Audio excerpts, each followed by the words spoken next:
د خوښۍ او پرمختګ څلور تازه او زبردست خبرونه افغانستان له ګاونډیو مخکې شو. جزئیات هم دلته وګورئ او چینل سبسکرایب کړئ. لومړی د بهرنۍ چارو سرپرست وزیر وایي افغانۍ د سیمې هیوادونو د پولي واحدونو په پرتله باثباته پاتې شوې ده.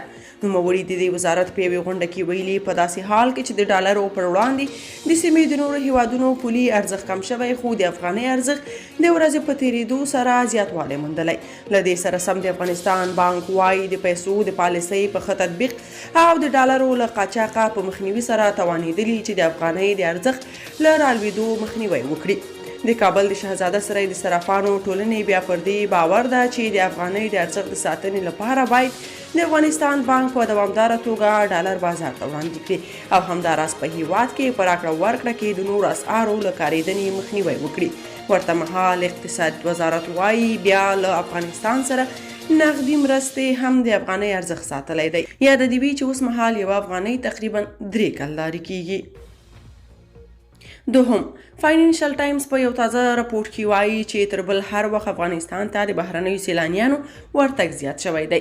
ریپورټ وایي که څه هم غربي هیوادونو خپل اتباعو ته افغانستان ته د سفر سپارښتنه نه کوي، خو د محدودیت سره سره ګڼ بهرنیان د افغانستان ګوټ ګوټ ته د امن په فضا کې خپل سفرونه کوي. دریم، تیر کال 9 ټنه زعفران بهر ته صادر شوي دي. د صنعت او سوداګرۍ وزارت وایي په تیر 1400 لمریز کال کې د 22 میلیونه امریکایي ډالرو په ارزښت 9 ټنه زعفران بهر ته صادر شوي دي.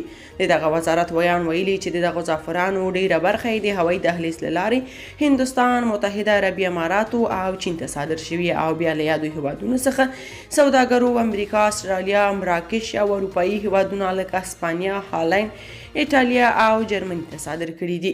زعفران یو مشهور او لرغونی بوټی دی چې 10 تر 13 سانتي متره پورې لوړیږي او د پیاز او هوږې په څیر غوټې لري. څلورم، کابل کې د 280 میلیونه افغانۍ په ارزښت 3 پروژې پلي کیږي. کابل ښاروالۍ وایي چې د اقتصادي کمیسیون د پریکړې له مخې د کابل ښار په بېلابېلو سیمو کې د 280 میلیونه افغانیو په ارزښت 3 عامه او خصوصي پروژې پلي کیږي. په دې پروژو کې سوداګریزو مرکزونو، د وچې میوې نندارتون او د پیر او پلور لپاره د معیاري مرکزونو جوړول شامل دي.